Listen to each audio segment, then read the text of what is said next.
नमस्कार दोस्तों, मैं सुभाष शर्मा चंडीगढ़ से लाल किताब के ज्ञान में आपका स्वागत करता हूं। दोस्तों, आज हम चर्चा करेंगे ओवर वेट होना या फिर वज़न बढ़ना। लोगों का वज़न बढ़ जाता है, हार्मोनल इश्यूज़ हो जाते हैं। आपकी जो एक सुंदरता है, आपकी जो एक फ़िज़ीक है, एक बॉडी की अपीयरेंस है, वो कहीं ना कहीं आपका एक कॉन्फिडेंस डाउन करना शुरू कर देती है। अपने आप को आप कंपैरिजन करना शुरू कर देते हैं दूसरे लोगों से कि देखिए उसका शरीर कितना अच्छा है और मेरा शरीर एक बोरी की तरह थुल-थुल हिलता हुआ। अब ये शरीर का मोटापा होना बहुत से कारण हो सकते हैं।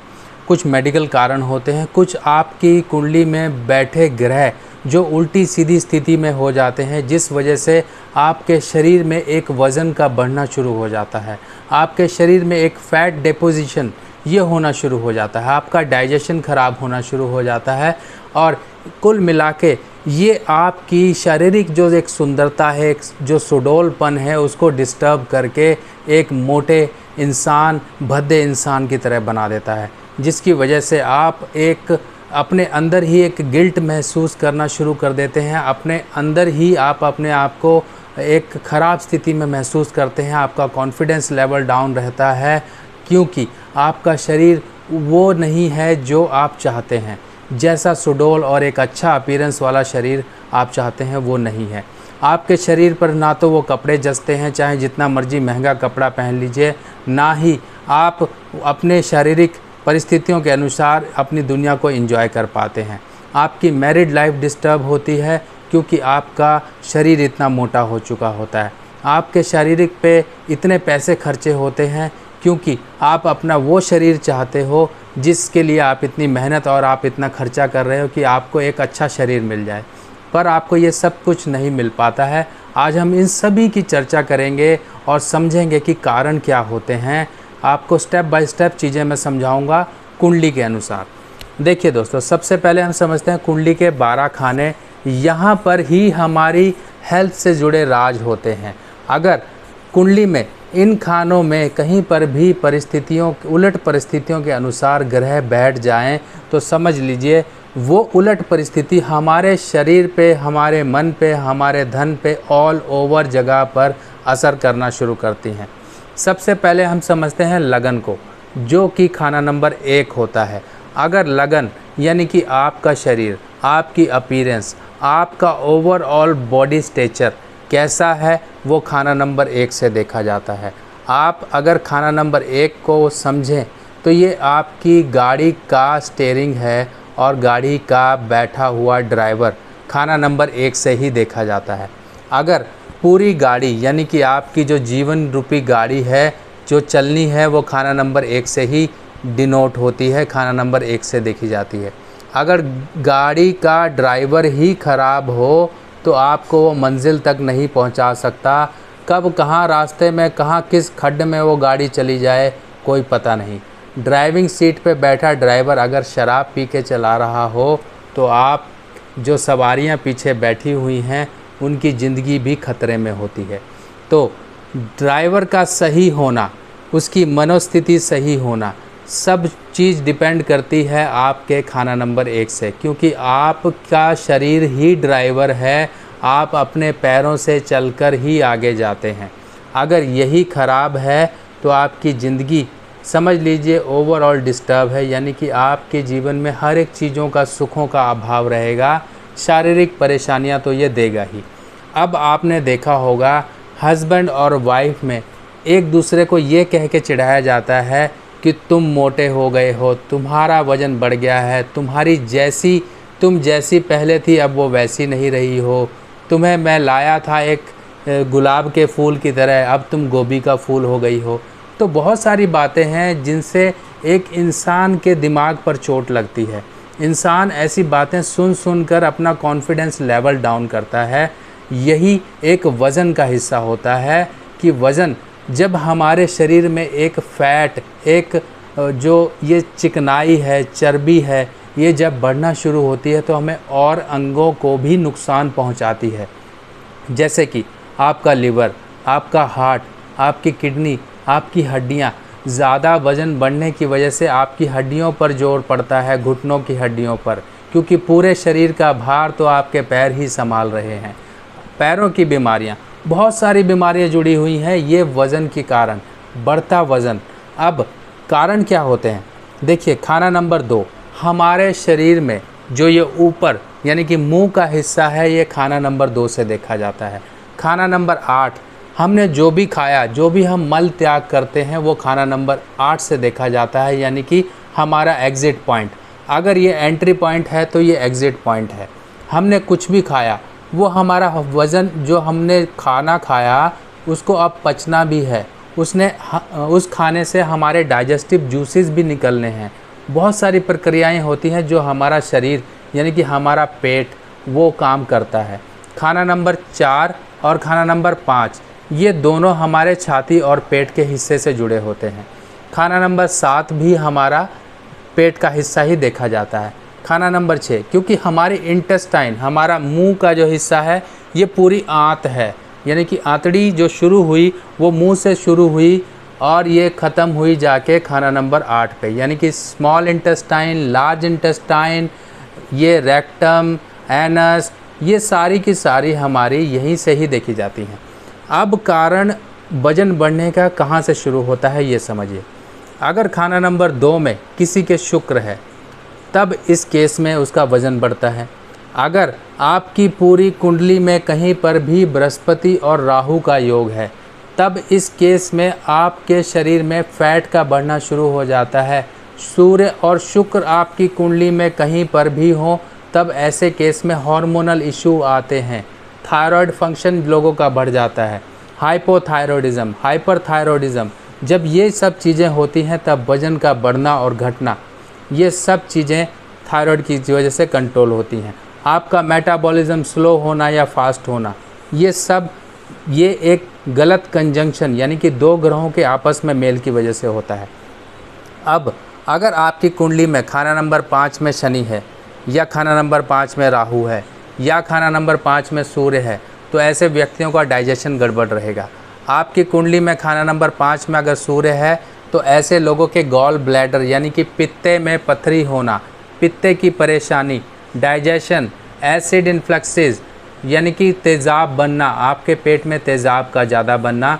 आप लोगों ने देखा होगा कई लोगों की आंतड़ियों में अल्सर्स हो जाते हैं, वो होते हैं ड्राइनेस की वजह से। ड्राइनेस यानी कि आंतड़ियों में वो सूखापन आ जाता है और वहाँ पर छोटे छोटे जख्म बनकर वो एक बड़े जख्मों में तब्दील हो जाते हैं। खाना नंबर 6 में अगर किसी के बृहस्पति है या शनि है तब ऐसे केस में इंसान का हाजमा कमज़ोर रहता है। खाना नंबर 8 में अगर किसी के राहु आ गया तो ऐसे केस में ये बहुत भारी कॉन्स्टिपेशन देता है। खाना नंबर 5 का शनि भी बहुत भारी कॉन्स्टिपेशन देता है। और अगर खाना नंबर 8 भी प्रभावित हो जाता है मंगल, शनि या राहु से तब ऐसे केस में लोगों को पाइल्स यानी कि बवासीर हो जाती है। कईयों को भगंदर यानी कि सिग्मॉइड कोलोन जो होता है वहाँ पर हेमोरॉइड्स होने शुरू हो जाते हैं। एनल कैनाल यानी कि आपका जो मल द्वार है वहाँ पर फुंसियाँ, फोड़े जैसे चीज़ें बननी शुरू हो जाती हैं, क्योंकि आपका मल का जो एक प्रोसेस होता है शरीर से निकलने का वो डिस्टर्ब होता है। आपके आंतड़ियों में ही वो मल ख़राब होना शुरू हो जाता है जिसकी वजह से आपके पेट में अल्सर्स बनने शुरू हो जाते हैं। जिसकी कुंडली में भी बृहस्पति अगर खाना नंबर 6 में है या खाना नंबर 8 में है तब इस केस में उसको फैटी लीवर होता है। फैटी लीवर, आपके लीवर का काम करना किसी तरीके से कमज़ोर पड़ना शुरू हो जाता है। आप लोगों को डायबिटीज़ होने की बहुत ज़्यादा शिकायत होनी शुरू हो जाती है। जिसकी कुंडली में सूर्य अगर खाना नंबर 6 में है और बुध खाना नंबर 12 में है तब ऐसे केस में आपको हाई बीपी, हाई कोलेस्ट्रॉल, इस तरह की ब्लड संबंधी परेशानियां शुरू हो जाती हैं। अब आपको ये देख लिया, आपने ये सब समझ लिया कि आपकी कुंडली में 1 से लेके 8 खाने तक यहाँ पर बैठे कुछ मंदे ग्रह, 4 भी है, चाहे 5 भी है, चाहे 6 भी है, चाहे 7 है, चाहे 8 है। अगर इन खानों में आपकी कुंडली में 2 ग्रह जैसे कि सूर्य शुक्र, सूर्य शनि या बृहस्पति राहु या राहु अगर यहाँ पर आते हैं तो डाइजेशन ख़राब करते हैं। अब डाइजेशन का हमारे वेट से क्या लेना देना है ये समझिए। देखिए, हम कुछ भी खाते हैं, हमने खाया वो हमारे पेट में आमाशय में जाता है। उसके बाद हमारे आमाशय का एक एसिड जो एक प्रक्रिया है उसको वो तोड़ता है। उसके बाद वो हमारी आंतों में जाता है खाना। उसके बाद उसमें से ज़रूरी न्यूट्रिएंट्स और मिनरल्स या विटामिन्स जो है हमारी आंतों के थ्रू हमारे खून में जाते हैं। खून से जाके हमारे शरीर के विभिन्न अंगों में वो चीज़ें पहुंचती हैं जिनकी उनको ज़रूरत है। अब कई बार यही डाइजेशन जब डिस्टर्ब हो जाता है, हमारा हार्मोन सिस्टम डिस्टर्ब हो जाता है, उनको ढंग से वो मिनरल्स, विटामिन्स या न्यूट्रिएंट्स नहीं मिलते हैं। इस वजह से हमारे शरीर में एक चर्बी का जमा होना शुरू हो जाता है। क्योंकि अब आप समझेंगे, आपने देखा होगा, आप एक्सरसाइज करते हैं, वेट लॉस के लिए आप सुबह शाम भागते हैं, तो आपने नोटिस किया होगा कि हमारे चेहरा सबसे पहले कमज़ोर पड़ना शुरू करता है। उसके बाद हमारे बाजुओं का, हमारे गर्दन का, हमारे कंधों का, जहाँ जहाँ पर भी फैट जमा होता है वो घटना शुरू होता है। पर पेट नहीं घटता है। पेट क्यों नहीं घटता है? क्योंकि यही हमें एक मुश्किल समय में एनर्जी देने लायक ऊर्जा स्टोर करता है, यानी कि जो ऊर्जा फैट के रूप में होती है। सबसे आखिरी में आपका पेट घटता है। जो लोग निरंतर एक्सरसाइज करते रहते हैं उनको लंबा समय लगता है पूरे शरीर का फैट घटाने में। फैट ये आखिरी हिस्सा होता है पेट का, जो सबसे आखिरी में ही जाता है। तो लोग एक्सरसाइज कर रहे हैं उनको ये चीज़ें समझ लेनी चाहिए कि पेट का हिस्सा, यानी कि जिन लोगों की तोंद बाहर आ गई है, पेट बहुत ज़्यादा बाहर आ गया है। पेट से याद आया, आपको एक बात और समझा दूं कि जिन लोगों का पेट छाती से बाहर आ गया है वो लोग सतर्क हो जाएं, क्योंकि ये आपको बीमारियां देने का एक लक्षण है। आपको हार्ट, पेट, लिवर, किडनी, बहुत सारी बीमारियां हो सकती हैं। तो आपको अपना पेट नहीं निकलने देना है, तोंद नहीं निकलने देनी है। और राहु खाना नंबर 1 वाले तो बिल्कुल ही ध्यान रखें कि उनकी तोंद ना निकले। अगर तोंद निकली तो राहु के प्रभाव बढ़े, और राहु आपके जीवन में किस तरीके से एक प्रबल शक्ति से आपके जीवन में विध्वंस मचाएगा वो आप नहीं समझ सकते हो। धन का नुकसान, शरीर का नुकसान। धन तो इंसान कभी भी कमा लेगा, शरीर का नुकसान कभी भरपाई नहीं होती है। तो शरीर सबसे बड़ा आपके लिए धरोहर है, ऊपर वाले की दी हुई सबसे बड़ी धरोहर है, इसको संभाल के रखिए। अब बात करते हैं कि खाना नंबर 2 में अगर किसी के शुक्र हो, तब इस केस में इंसान उल जलूल खाता है, जिसकी वजह से उसके शरीर का एक फ़ैट लेवल बढ़ना शुरू हो जाता है। और अगर खाना नंबर 4 में बृहस्पति है, खाना नंबर 8 में बृहस्पति है, या खाना नंबर 10 में बृहस्पति है, तब इस केस में भी इंसान को ईटिंग हैबिट्स पे अपने कंट्रोल रखना चाहिए। अगर वो ईटिंग हैबिट्स पे कंट्रोल नहीं रखेगा और एक्सरसाइज नहीं करेगा, क्योंकि खाना नंबर 2 का बृहस्पति, खाना नंबर 6, खाना नंबर 8, खाना नंबर 10 का बृहस्पति इंसान में सुस्ती लेकर आता है, एक लेथार्जिकपन लेकर आता है, एक चीज़ों को टालने वाली आदत पैदा करता है। क्योंकि बृहस्पति ऐसे ग्रहों में नहीं है। ग्रहों में एक मेहनत करने वाले ग्रह, यानी कि जो मेहनत करने वाले ग्रह हैं वो पापी ग्रह माने जाते हैं, जैसे कि शनि, राहु, केतु। ये ग्रह ऐसे हैं। क्यों शनि के कामों में इंसान को मेहनत करनी पड़ती है? क्यों शनि की तासीर ही ऐसी है कि वो आपका तेल निकालता है। तेल क्यों शनि से डिनोट होता है? वो इसीलिए होता है क्योंकि ये ग्रह पापी ग्रह हैं।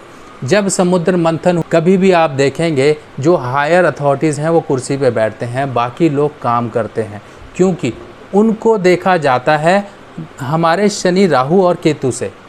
तो इसीलिए हमेशा आप देखना, जिनके अंदर इन ग्रहों का प्रभाव होता है, बृहस्पति का, शनि का, राहु का, या फिर ये कहीं ऐसे घरों में बैठ जाते हैं, तो इंसान के अंदर वो काबिलियत, एक वो तासीर पैदा करते हैं कि वो बैठा रहे, काम अपने आप होते रहेंगे। तो ये चीज़ें हमें समझनी है।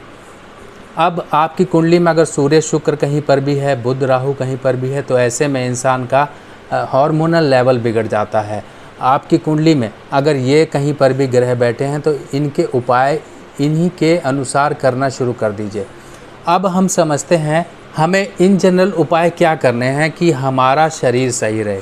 देखिए, सबसे पहले तो आपको अपनी इच्छा अपने अंदर जगानी है कि हमें ऊपर वाली दी हुई इस काया का ध्यान रखना है, इस धरोहर का ध्यान रखना है।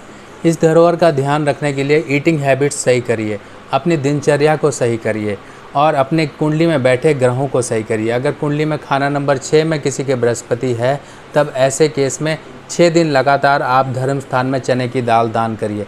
अगर सूर्य और शुक्र का कहीं पर योग है आपकी कुंडली में कहीं पर भी, तब एक कांसे की कटोरी में लाल गेरू मिट्टी भर के आप 43 डेज़ साल में एक बार जरूर जल प्रवाह करिए। और अगर बुध राहु का कहीं पर योग है, तब आप स्टील का छल्ला पहन के रखिए छोटी उंगली में, और साथ ही साथ 100 गोलियां बना के रख लीजिए। एक गोली रोज़ाना धर्म स्थान में आप ये पहुंचाते रहिए। अगर शुक्र राहु का कहीं पर कुंडली में आपके योग है, तब आप मिट्टी की गोलियां बना के उस पर नील डाल के, जो कपड़ों पे रंगी जाती है, नील डाल के इनका जल प्रवाह करते रहिए। और साथ ही साथ शाम के समय 5 से 7 बजे के बीच में आपको दूध लेके उसमें सफ़ेद मक्खन डाल के और एक पानी वाला जटा वाला नारियल लेके आपको मंदिर में पहुंचाते रहना है। ये उपाय आपके काफ़ी काम करेंगे। और इसके साथ साथ अगर बृहस्पति खाना नंबर 8 में है, तब 8 दिन लगातार आप कांसे की कटोरी में चने की दाल 800 ग्राम रख के ये आप जो है धर्म स्थान पहुँचाते रहिए और अपने शरीर पर सोना कायम करके रखिए। अगर सूर्य खाना नंबर 4 में है, तो अंधों को भोजन कराते रहिए। गले में चांदी की चेन पहन के रखिए। अगर शनि खाना नंबर 5 में है, तब इस केस में शनि के दान आप करते रहिए। 5 सूखे नारियल आप जल प्रवाह कर सकते हैं। अगर शुक्र खाना नंबर 11 में है, शुक्र खाना नंबर 10 में है, शुक्र खाना नंबर 4 में है और शुक्र खाना नंबर 2 में है, तब इस केस में मान लीजिए आपकी ये एक स्त्री की कुंडली में है ये योग शुक्र का, तो उसके हस्बैंड का वज़न बढ़ा हुआ मिलेगा। अगर हस्बैंड की कुंडली में है, तो उसकी वाइफ का वज़न बढ़ा हुआ मिलेगा, उसकी वाइफ को दिक्कतें हो सकती हैं। शुक्र खाना नंबर 2 में है, तो आप धर्म स्थान में पीला घी यानी कि गाय का घी ये डोनेट करते रहिए। शुक्र खाना नंबर 4 में है, तो चने की दाल आप ये जल प्रवाह करते रहिए, 400 ग्राम चने की दाल। और इसके साथ साथ अगर शुक्र खाना नंबर 11 में है, तो शुक्र को सही करने के लिए, जैसा कि मैं पुरानी वीडियोस में बता चुका हूँ, दूध में आप सोने की सलाख को गर्म करके ठंडा करके बुझाकर पीते रहिए। और साथ ही साथ अपनी वाइफ के वज़न के 10वां हिस्सा, जो भार है उसका 10वां हिस्सा आप गाय को ज्वार खिलाते रहिए। इससे भी आपका शुक्र अच्छा रहेगा।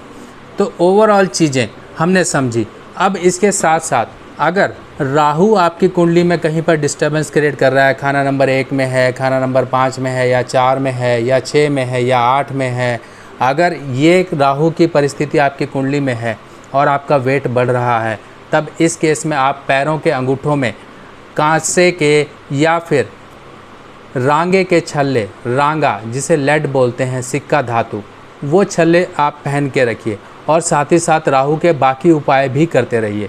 तो दोस्तों यही जानकारियां हैं ग्रहों से संबंधित। और इन जनरल आपको पता ही है, आप बहुत कुछ सुनते हैं, बहुत कुछ सीखते हैं, और उनको अपने जीवन में अपनाने का प्रयोग ज़रूर करिए। उनके अपनाए बिना आप ये सुनने का कोई मतलब ही नहीं है। उपाय जब तक सावधानियों और परहेज़ों के साथ ना किए जाएं, तब तक वो किसी काम के नहीं हैं। तो दोस्तों आज की चर्चा को ज़्यादा लंबा ना खींचते हुए अपनी वाणी को मैं यहीं विराम दूंगा और नई वीडियो के साथ आपके सामने ज़रूर पेश होऊंगा। तब तक के लिए इंतज़ार करिए और बाकी अपने सुभाष भाई को आज्ञा दीजिए। नमस्कार।